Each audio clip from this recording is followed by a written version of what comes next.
ये उनका वाक्य है, मेरा वाक्य नहीं है कि भारत ढाई युद्ध में ग्रस्त है। जिस ढाई मोर्चे का जिक्र जनरल रावत ने किया है, भारत ढाई युद्ध में ग्रस्त है, उनका मतलब है ईस्ट पे और वेस्ट पे, चीन, पाकिस्तान और देश के आंतरिक हालात। दोस्तों, जनरल बिपिन रावत ने 2017 में एक बार भारत को चीन और पाकिस्तान से बचने यानी 2.5 फ्रंट वॉर की बात छेड़ी थी। और इसके साथ ही एक और नया सवाल पैदा हुआ कि क्या है ये 0.5 फ्रंट? क्या है ये 0.5 फ्रंट? दुश्मन सिर्फ बॉर्डर के उस पार नहीं होता, घर के अंदर भी होता है। चलिए जरा इस पर विस्तार से चर्चा करते हैं। तो देखिए, दुश्मनों की एक टोली जब भारत की सीमा के उस पार बैठी है, वहीं भारत में भी इन दुश्मनों की एक ऐसी टोली है जो अपने ही देश को दीमक की तरह खोखला कर रही है, और इसे ही कहते हैं 0.5 फ्रंट। जी हाँ, 0.5 front, enemy within our boundaries. इनका मकसद केवल एक, भारत में केओस और एनार्की क्रिएट करना, एक ऐसा नैरेटिव वॉरफेयर चलाना जिससे भारत में मौजूद फॉल्ट लाइंस को एक्सप्लॉइट और वाइडन करके भारत के ही अगेंस्ट यूज किया जाए। अब चलिए आपको मिलवाते हैं 0.5 फ्रंट की इस आर्मी से।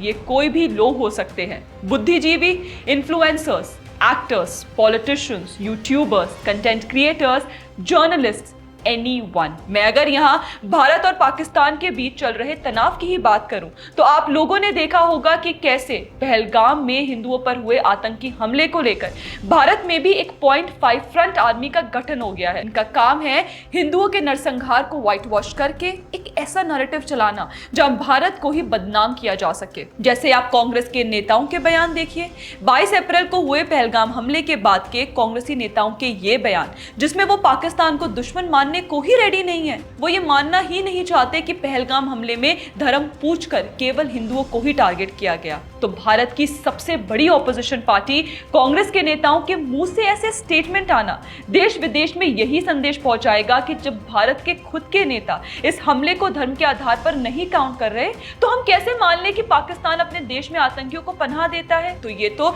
हमारे ही नेता अपने ही देश के दुश्मन बने बैठे हैं। अब चलते हैं 0.5 की दूसरी आर्मी पर, दैट इज यूट्यूबर्स गैंग। लगभग 28 मिलियन यूट्यूब फॉलोइंग वाले धुर्त और ध्रुव राठी थंबनेल तो ऐसे बनाते हैं कि पहलगाम अटैक की रियलिटी दिखाने जा रहे हैं, पर जब वीडियो चेक की तो उसमें उन्होंने पूरे पहलगाम आतंकी हमले को ही व्हाइट वॉश कर दिया।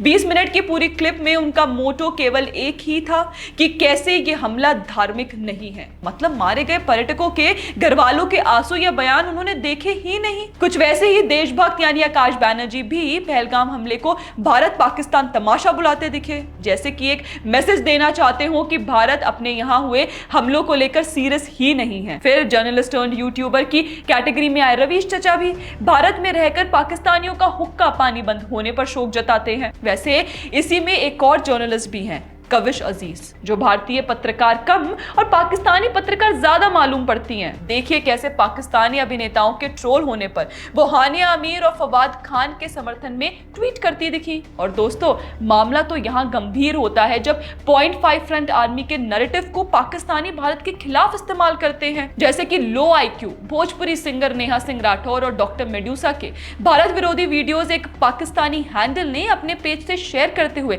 भारत पर तंज कसा। इसके अलावा सोशल मीडिया पर बैठी एक इन्फ्लुएंसर्स की आर्मी भी है जो कंटेंट क्रिएशन के नाम पर भारत को ही बेचने पर उतारू है। हमने अपनी एक और वीडियो में ऐसे ही वोक इन्फ्लुएंसर्स की बात की जो कश्मीरियत खतरे में है वाला नैरेटिव चलाकर भारत को ही गलत लाइट में दिखाना चाहते हैं, जैसे कि तान्या मित्तल, श्रेष्ठा झा वगैरह वगैरह। इसके अलावा बॉलीवुड इंडस्ट्री भी इस 0.5 आर्मी का हिस्सा है जो आतंकवाद का कोई धर्म नहीं होता वाले रास्ते पर चलती आई है। मतलब इजराइल और हमास के युद्ध के दौरान ये सब एक्टिवेट हो गए थे और ऑल आइज ऑन रफा का पोस्ट कर रहे थे। But where were these eyes जब अपने ही देश में हिंदुओं को आइडेंटिफाई कर उन्हें आतंकियों ने गोलियों से भून दिया? Now no eyes on Pahalgam. वो देखिए अतुल कुलकर्णी तो चल दिए कश्मीरी टूरिज्म के ब्रांड एम्बेसडर बनने। स्वरा बीवी भी पहलगाम हमले में मारे गए हिंदुओं पर शोक जताने के बजाय नेहा सिंह और मेडुसा पर हुए FIR को लेकर भारत सरकार को कोसती दिखी। तो दोस्तों, जिन दुश्मनों की बात हम सीमा पार रहने की करते हैं,